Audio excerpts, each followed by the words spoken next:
Welcome to a podcast about wealth and life. We all know that our finances play a big part in how we live our lives. In this podcast, the advisors from Foster and Motley share insights and information about investment and financial planning topics and how they connect to your life. Cybersecurity. Can we talk enough about this?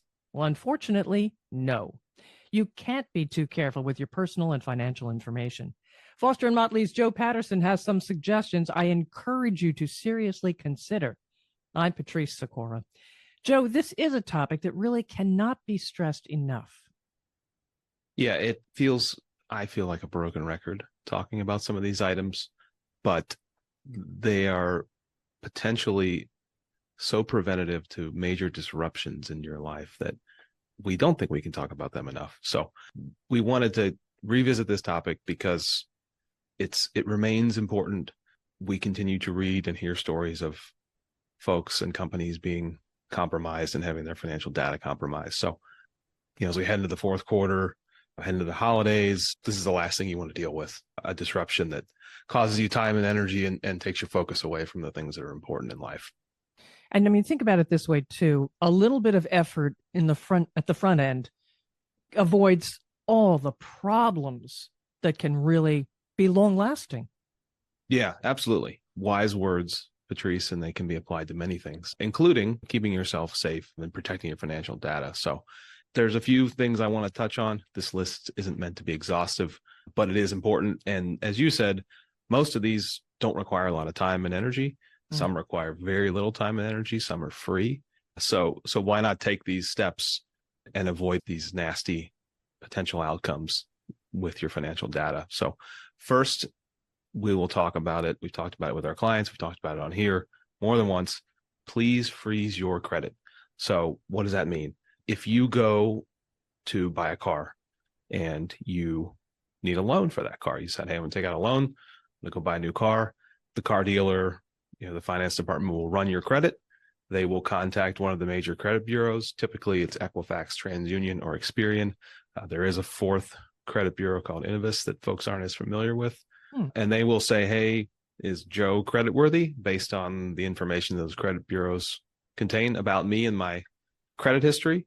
I'm confident they'll say yes, but then they come back, I get the loan, we move about our day. That's a common use case for accessing your credit. But beyond that, if you're not going to get a loan or getting a new credit card, accessing new credit in some form, which again, most commonly is a loan or a credit card, then there's no need for me or anybody to access my credit other than those instances. So if my credit is frozen, which it in fact is, that same scenario plays out. The finance department goes to Equifax and says, hey, we want to check on Joe. We've got his social security number and his authorization to do so. They will come back and say, sorry, Joe's credit can't be accessed because it's frozen. So why would I want that to be the standard for my credit and your credit and everybody's credit? Well, a bad actor who is able to convince a bank or any lending institution that they are, in fact, Joe Patterson from Cincinnati with my social security number could, in fact, take out a loan under my name, under my social security number, creates a permanent record on my credit with these agencies. And then I have what is undeniably a mess. This is different than if you go and send your credit card through a skimmer at the gas station and someone buys a TV in Tennessee 2 hours later. That's credit card fraud, but that's also part of doing business for the major credit card operators. And you call them up and say, hey, by the way, I am not in the middle of Tennessee at a Best Buy buying big screen TVs. Please erase this charge. No harm, no foul. It doesn't even touch my credit. But this situation I'm describing does absolutely touch your credit.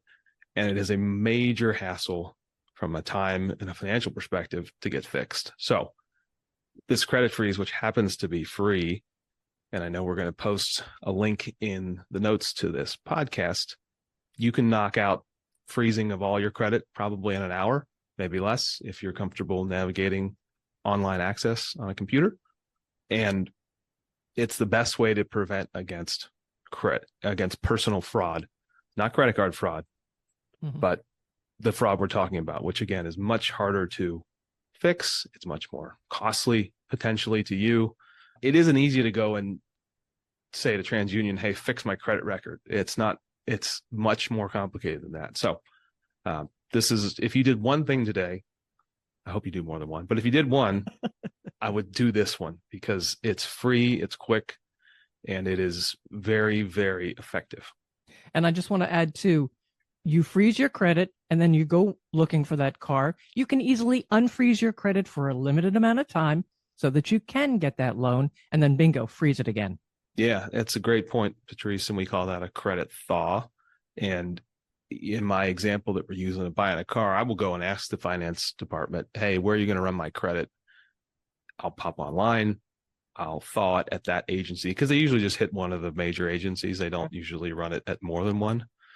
They will do that if you are buying a house and applying for a mortgage. They often will hit more than one agency, but usually with buying a car, they'll just go to one, and I'll thaw it. You can elect how long to keep it open. Usually a business day or two is fine, and then it'll automatically refreeze. Fantastic. All right, number two,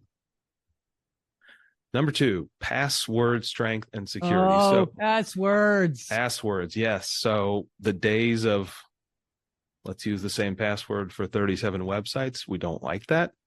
If you were going to use the same password for 37 websites, which we don't recommend, it would be really great if you used a long one with a bunch of different characters, symbols, numbers, lowercase, uppercase. So what's long? Well, let me back up and say what is not long. If you think about the tools that hackers use, it's not just people in a room.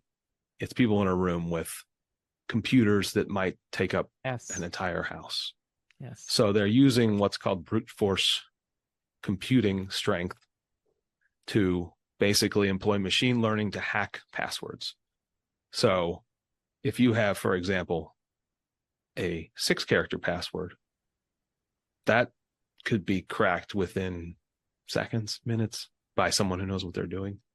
Just because it's a math game here, right? There's only so many ways you can combine 6 characters, even if you have uppercase, lowercase, numbers, symbols, all those. With every one of these, there's a finite number of combinations. However, the list of finite combinations grows and grows with each additional character. So an 18-character password using the same mix of uppercase, lowercase, numbers, symbols would take somewhere on the order of trillions of years for someone with this same technology to crack. So that obviously the likelihood of that being cracked is exceptionally low.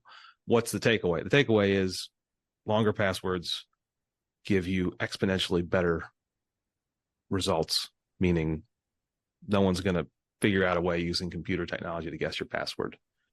How do I keep track of that password? That is the key. That is the key, right? So some people like myself, like our firm, use a password manager. Now you got to have one password you remember, right? But I know that every site that I utilize now, I have a different password. I think my default is 16 or 17. I'm not using the 18, I'm using 16 or 17. Some places, by the way, cap you on the upper end of the limit, meaning they won't let you use a 16 or 17. They might say, well, you can't be more than 14, but they often also say you can't be less than a certain number. And that's really more important. So my password manager remembers all of my passwords. They're gobbledygook, right? Some random combination that the software generates of letters, numbers, symbols, uppercase, lowercase. So I feel good about the strength of those passwords because I didn't generate them. They were randomly generated. They're stored in this software. I do have to remember a password. That password should be strong but memorable.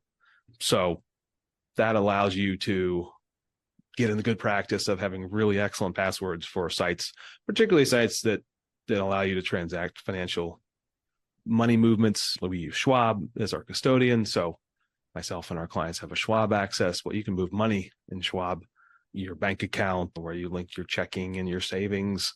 Those give opportunities for you to initiate transfers of funds to institutions outside of your bank. So those are, kind of at the top of the list. But also, if you think about folks and shopping habits, and, I get more Amazon packages at my front porch than I care to admit. Probably many people feel the same way. Oh, yeah. Oh, yeah. But my credit cards are stored in Amazon because they feed my Amazon shopping habits. So that means I should have a good password, right? Because I'm storing credit information with these sites. So all that to say, have good passwords, which is longer passwords with a combination of uppercase, lowercase, numbers, and symbols. And highly recommend consider using a password manager to help you manage all that, because it is a lot to keep track of. And having the same password for every website, even if it's a great one, isn't the best practice. Joe, how do you feel about saving the passwords on your computer? The little box comes up, says, remember this, don't remember this. Yeah, that's another opportunity for compromise. Mm-hmm. So in theory, if you're using Chrome is using some sort of encryption to store those, but it's not the same as a dedicated password manager. So if you just think about more opportunities for something not good to happen, right? If I have it stored in my browser, that's one more place where someone who is a bad actor can get a hold of it. There's sort of a fairly specific but not impossible case where I click on a bad link and someone employs some malware to take over my computer, and then shoot, I've got all my passwords stored in Chrome, and they can start popping on websites in Chrome on my computer, and I've stored the passwords. So recommend not doing that. Many of the big password managers have tools that, again, you have to log in, but when you're on your browser, you can log in.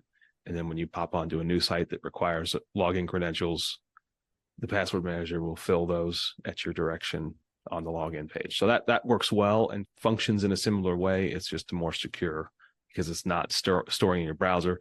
Whenever you turn your computer off, turn it back on, it's going to ask you to log back in, which on the one hand is annoying, but on the other hand is much better than if, again, someone got a hold of your computer and was all of a sudden granted access to a bunch of your websites where you can transact financial money movements, get data, all those other sorts of things you don't want someone else to have. This brings us right into paying your bills online. How about that? Yeah. So I think as online bill pay has become more and more of an option, initially there was concern among many users, and it wasn't entirely unfounded, that, well, I don't want all my information floating around online because that's just a chance for people to steal it. And that is true to a point. And there are plenty of stories of people getting hacked, and, again, bad actors using data to move money, to buy things, to do stuff that is fraudulent. But we have seen lately a lot of the most, I'll call it, nasty fraud cases that are happening, the sort of reverted and gone back old school. And there's been a lot of stories in the news here locally and nationally about old school, steal a check out of a mailbox, right, and do something with that check that is fraudulent, either washing the check, which is what it sounds like, right? Using chemicals to basically clean the ink off, or taking that check, creating a new check with a check number that is far enough ahead in the line of sequence in your check numbers that, you probably haven't used it yet, and so it'll clear. But in those cases, you find out when, in some instances, a very large check clears your bank account or your brokerage account if you have the ability to write checks against your brokerage account. So we're actually discouraging our clients and people we know from making check payments, particularly through the mail, right? Because of this very situation. That's sort of, again, it's counter to what many people have been thinking. But if you are using online bill pay, either with your institution sending bills out and or linking your, let's say, your credit card account to your checking account, if you are employing good security habits, right, which is good passwords, making sure that You're using different passwords for different websites. I haven't mentioned this yet, but two-factor authentication. Right. I think you got to think of that as just not optional for any of these types of sites. So two-factor is simply just another safeguard when you log in. Oftentimes it's a text message to your phone. You can use authenticator apps. Many different companies, Microsoft included, offer authenticator apps, which may make you open your phone and open the app, and then it sends a note to the app. That's arguably even more secure than the text message. But all of that to say that if someone somehow found your password and you have two-factor set up and they don't have the second factor, then they are again stuck. So all this is be as cautious as you can. The modest inconveniences are worth it to avoid what is a fairly nasty and time-consuming event. So I suppose it really comes down to just, you've got to set up these habits, good security habits, and you've got to follow them. Yeah, absolutely. So, habits are passwords. We've talked about two-factor authentication. We've talked about online bill pay. We've talked about the strength of your passwords. How do I keep track of all this, right? But there's also some additional, what we call good security habits that are all linked to this, right? So scam emails. Oh, yeah. We have really good, fairly well-tuned spam email software here at work, but there's still emails that get through, and they're becoming, scammers are becoming really good at making them look legitimate. Some still look kind of iffy, and right away, but some don't. Some look really good. And if they're lucky, they will have sent you an email that sort of looks like something you get regularly or were expecting. So we cannot put this in large enough capital letters. Do not click on a link if you don't know where it's from. Right. Do not click on a link if you don't know where it's from. That's still the most common way that organizations and individuals are getting hacked, is you click on a bad link. So how do I not click on a bad link? Be overly cautious. When in doubt, don't click on it, right? If you get an email that looks like it's from Microsoft, but you think it's not from Microsoft, well, or a bank or wherever, some institution you transact business with or you have a subscription with, it is very easy to delete the email and go log into the website, right? So if I get an email from my mortgage provider, you got to approve this, or you have a new document, like, well, I can just go log into the site directly. And if I have that new document, it'll be there. And if it was fraud, then I'll know it was fraud. You can actually hover over a link in an email. So you can, of course, title a hyperlink whatever you want it to be, right? Click here. You can actually title it as a real website, but hyperlink it to a fraudulent website. So little things like that. Hover over the link. If it says it's Microsoft.com and it's actually some mess of characters or a site you never heard of, well, then you probably shouldn't click on it. And that's very key. Look at the address. Where is it going? Is it spelled correctly? It may, at first glance, look like it says, oh, Microsoft, but look at it. It may say Macrosoft or something like that. Exactly. Yeah. So scammers are taking advantage of people having busy lives and having a lot to do.